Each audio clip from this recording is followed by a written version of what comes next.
E nos próximos dias 4 e 5 deste mês de novembro, aqui em Maceió, teremos a 18ª Jornada Alagoana de Pediatria, que vai falar sobre, entre outros assuntos, a seletividade alimentar infantil.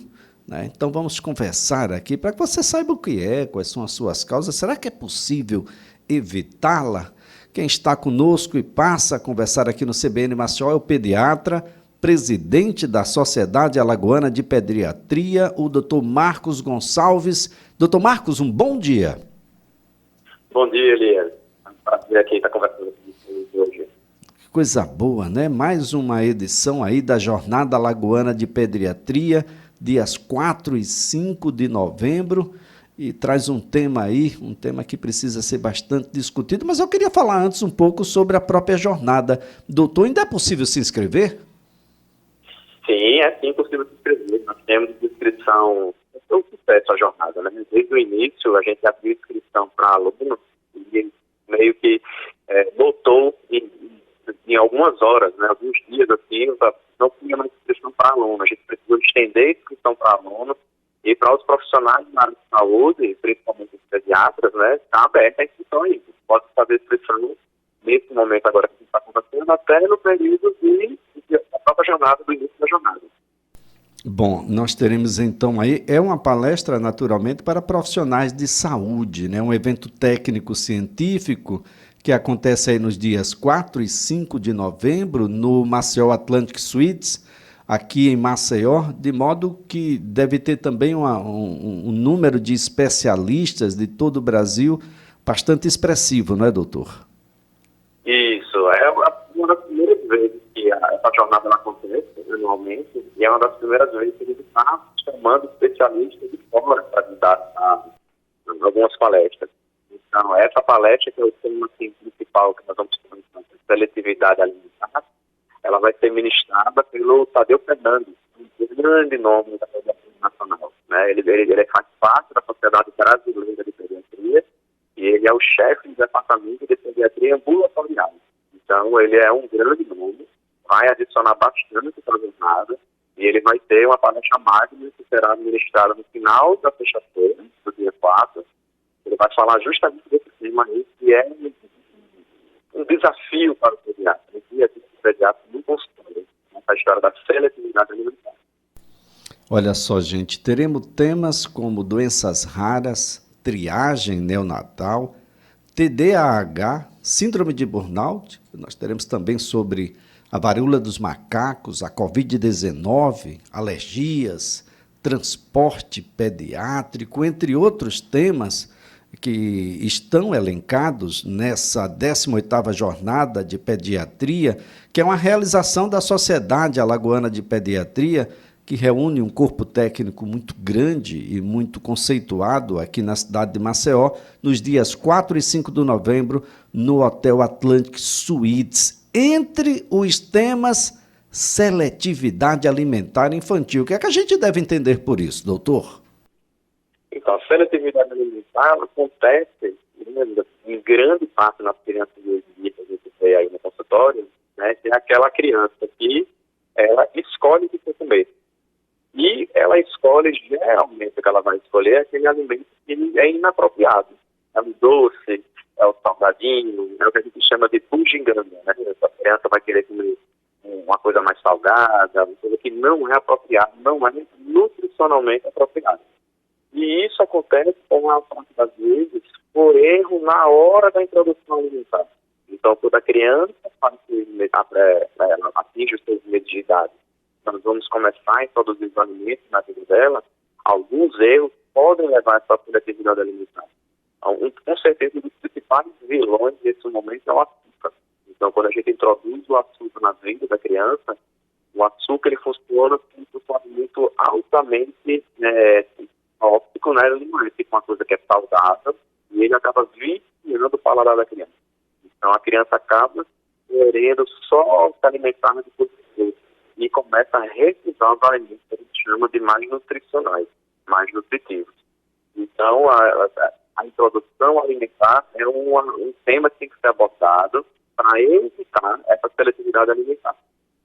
Agora, doutor, pais e cuidadores, de uma certa forma, pecam quando acreditam de que, olha, eu acho que ela vai gostar porque tem açúcar. Mas, inicialmente, a criança nunca teve contato com açúcar, não sabe o que é o açúcar. O fato de não ter açúcar significa que ela não vai gostar, doutor? De jeito maneira, né? O açúcar é aquilo que eu falei, ele é o vilão da história. Então, as crianças, elas aceitam todos os alimentos, os sucos, as frutas, sem adicionar o açúcar. Lá em casa, por exemplo, né? Antes, na minha criação, é mais um hábito do próprio brasileiro, né? Está colocando açúcar, por exemplo, no suco. Né? Lá em casa, antes, quando eu era menor, todo suco que costumava adicionar no açúcar. Né? Hoje em dia, né, eu tomo todos os sucos sem açúcar nenhum, coloquei esse hábito lá em casa, né, e todos os meus filhos tomam todos os tipos de suco sem açúcar nenhum. Então, para a gente ver que é um hábito que a gente faz nas próprias crianças. Não há necessidade de colocar açúcar. O açúcar, ele não adiciona nutricionalmente nada na dieta da gente.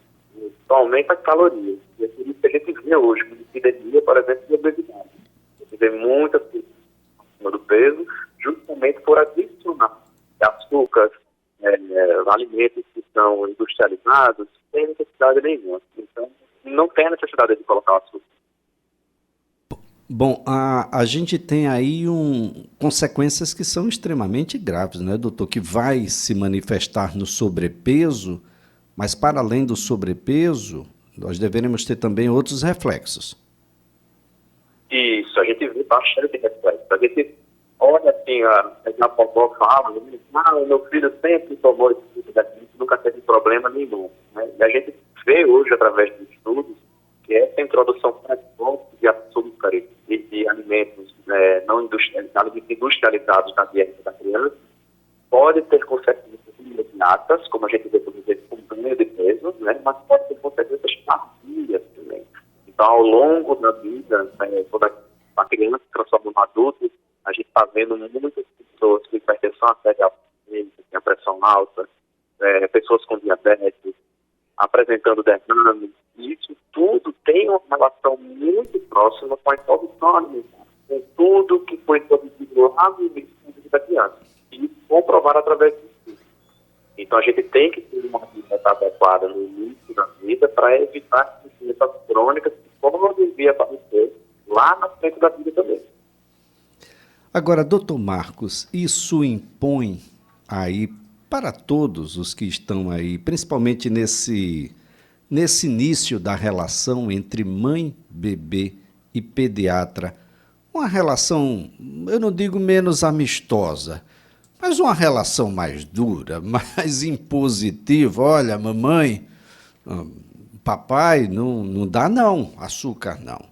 E deixa eu lhe dizer por quê. E aí o elenco ser firme, ser forte, a gente precisa fortalecer, principalmente porque um pouco depois, mãe e pai não estarão mais tão presentes assim, terá um terceiro, e vem a escola, e as cantinas escolares são algo extremamente deseducativos, desafiador, não sei porque os parlamentares não se interessam por isso, porque isso um pouco mais adiante se reflete nos orçamentos públicos, doutor.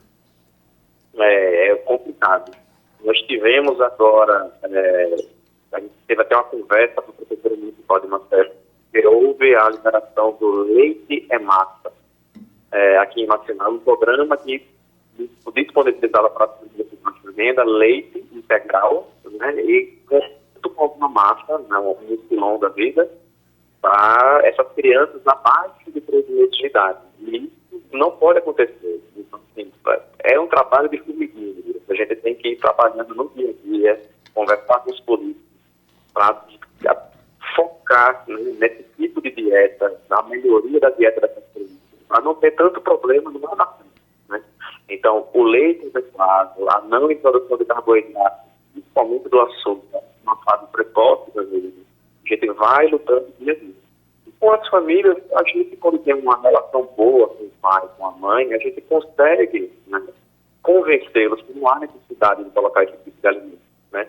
A gente tem um manual de introdução alimentar na Sociedade Brasileira de Pediatria, indicando quais alimentos são adequados, os grupos de alimentos, como fazer a introdução adequada, a não introdução do sal precoce, não introdução do açúcar para consumir na vida da criança. Então, isso tudo é orientado, comprovado que é o melhor fazer para aquele bebê. Né?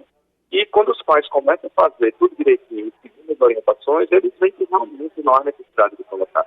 Na criança aceita bem isso, sem adicionar o açúcar. E o mucilon ou esses outros farinhados que a gente coloca no leite, quando a gente retira isso, a criança cresce, ganha peso adequadamente, mesmo sem esse tipo de coisa.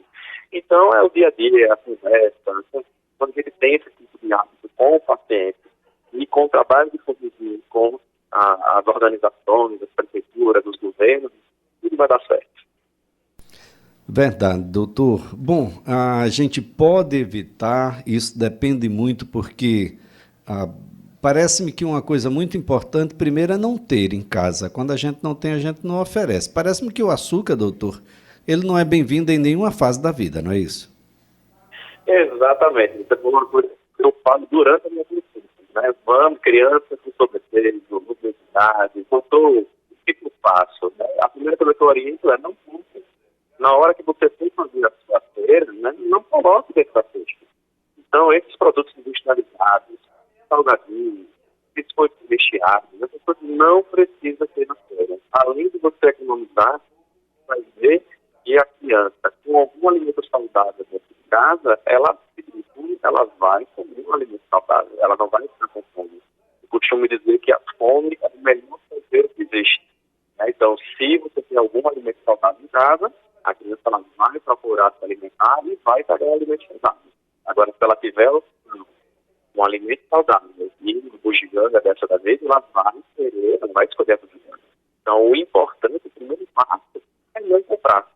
Não comprar, fazer atividade física, né? Ter uma atividade que tem conjunto com a família, isso tudo vai fazer a criança mais saudável. Então, é fundamental essa história de, na hora de fazer a compra, retirar, porque são alimentos e não adicionam nutricionalmente nada para a família e muito menos para a criança. Então, doutor Marcos Gonçalves, se a gente acertar na introdução alimentar, as crianças vão ser mais assertivas também na sua própria seletividade alimentar. Exatamente, Elias. A gente faz isso, todas essas orientações iniciadas precocemente na vida. Então, é importantíssimo as crianças terem acompanhamento com o pediatra, né, ter o aleitamento materno até o 6º mês de vida, exclusivamente. No 6º mês de vida, começar a introdução alimentar gradual com alimentos saudáveis, né, e manter o aleitamento materno. A criança que está existe, com certeza ela vai ser uma criança que vai adoecer menos, vai ter um desenvolvimento neurológico melhor, né, e vai ser um adulto mais saudável. Muito bem, doutor Marcos. Então, nós temos aí um evento que vai acontecer agora nos dias 4 e 5 de novembro, é a 18ª Jornada Alagoana de Pediatria. Entre tantos temas, nós vamos conversar, sim, sobre seletividade alimentar infantil, né? Vamos falar sobre, de uma certa forma, a gente pode dizer que é um transtorno alimentar, não é, doutor? Porque essa seletividade, ela vem, de uma certa forma, para aquilo que menos interessa do ponto de vista nutricional, do ponto de vista de saúde mesmo, do próprio desenvolvimento da pessoa. Talvez boa parte dos outros transtornos que vão ser discutidos, inclusive, durante essa 18ª jornada, como TDAH e outros transtornos que por lá estão, possam estar associados a essa má alimentação, uma alimentação equivocada que vai te trazer reflexos no seu peso e na sua composição e na sua saúde em geral, e traz, naturalmente, uma série de reflexos sociais também, doutor. Isso, exatamente. É importante explicar também da jornada que a gente vai ter diversos temas assim, que são relacionados à medicina, mas também relacionados a outras áreas, né? Nós teremos um tema importantíssimo falando sobre marketing médico, né, que hoje é um tema muito discutido dentro da medicina. Nós vamos trazer o Bruno Trevisan, que ele tem uma empresa que trabalha com marketing médico, então ele vai falar bastante sobre isso. Vai ser muito interessante essa palestra. Nós teremos outra palestra também falando sobre, vai ter um fonoaudióloga ajudando na palestra, que é falando sobre anquilosglossia, que é aquela língua presa, prêmio labial, falando sobre isso, né? E teremos também um síndrome de burnout, ou de burnout, né, como queira, falando sobre o estresse médico que está no seu dia a dia, né, que pode se desgastar. Então, além de temas médicos, esses outros temas também vão complementar esse evento muito rico. Vai ser muito interessante. Doutor Marcos, onde a gente encontra as informações e os links para as inscrições?